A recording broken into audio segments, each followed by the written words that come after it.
Hi guys, another day, another vlog. This is Teacher May, Bicolanang teacher dito sa New Zealand.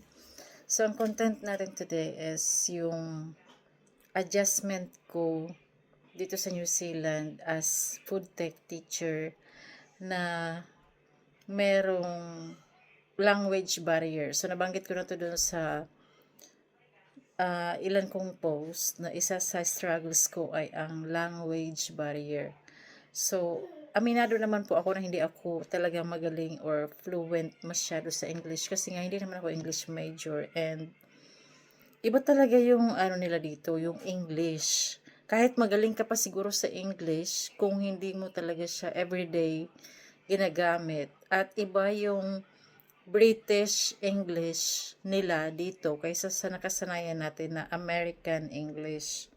So, kasi may kahit yung ibang Filipino teachers na galing na sa US, nakita ko na kahit sila ay nahirapan din. Even yung mga kilala kong English major.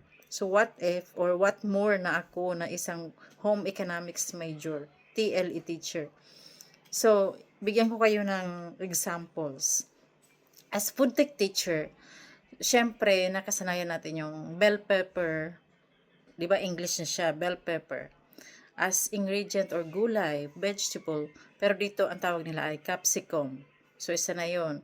Tapos, nabanggit ko na rin sa isa kong content na yung tawag nila sa checking ay marking. At pag nag-pronounce sila, silent R. So, minsan, mapagkakamalan mo na parang mocking. Iba na ang kahulugan pag mocking. M-O-C-K-I-N-G. Yung pala, marking. Sina-silent lang nila yung R. Tapos, dati, natatawa ako sa sarili ko kasi nabasa ko sa recipe, fish slice. So, akala ko, isang hiwa or isang slice ng chicken or ng fish. So, hanap ako ng hanap. Akala ko merong isang fish slice or isang slice ng fish sa fridge or sa ref. Tapos wala pala. Yung pala, tools pala yun. Cooking tools.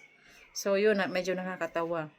Tapos, syempre, sanay sila dito na ang tawag nila sa ref or refrigerator, tinatawag nilang fridge. So, dapat i-adapt mo yung sarili mo sa mga ganong terms. Tapos, ano pa ba? Sa kitchen. So, yung steel wall na pangkuskus natin sa kawali or sa pan, sa pot, sa kaldero, ang tawag nila dito ay stilos. Hindi steel wall. Tapos yung bench, yung counter, yung next to lababo, tawag nila ay bench. Akala ko nung una ang bench ay yung upuan somewhere sa labas, yung pala yung bench nila, yung counter sa atin. Tapos yung scotch tape, 'di ba English na yung scotch tape? Stelo tape yung tawag nila dito. So, ang dami talagang kakaiba. Minsan kailangan mong linawin muna sa kanila. Lalo na, ang bibilis nilang magsalita, tapos pag pinag-combine nila in a sentence na habang kausap mo sila, minsan, kailangan mong ulitin, i-clarify sa kanila kasi mamaya pagtatawanan ka or iba pala yung maibigay mo sa kanila. Halimbawa, yung eraser, 'di ba yung English ng pambura, eraser, sa kanila iba pa. Iba yung word nila, hindi eraser. Tapos, yung carpentry, hindi nila ginagamit. Pag yung teacher na nagtuturo or yung subject about carpentry, ang tawag dito ay building. So, wala kang maririnig sa kanila na nagsasabi na about carpentry, woodworks, carpentry. Walang ganon. Building talaga yung ano nila. So, maraming pagkakaiba. So, isa yun sa struggle ko as Asian, as Filipino teacher, kasi kailangan mong i-adapt yung sarili mo sa British, English, and accent. Kasi iba yung accent, yung pag-pronounce talaga nila. Minsan tinatawanan pa ako ng iba kong estudyante. Okay lang, at least natututo naman ako habang tumatagal. And naiintindihan naman nila. Minsan kailangan kong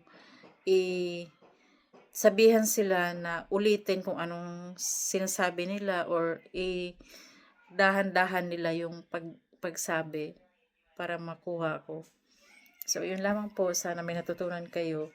Kaya, dun sa ibang kong content, sinasabi ko na kapag nag-modify kayo ng CV ninyo or cover letter, make sure na gagamit kayo ng mga terminologies na nandun sa job posting. Kasi nga, iba nga yung words na ginagamit nila dito. Lalo na sa mga subjects sa food tech or under technology department. Yung tailoring or yung garments sa atin, ang tawag dito ay fabrics. So, yan. Isang subject yun under technology, under TBL, and TLE. Yun lamang po. Thank you for watching. Hope you like my content. Thank you.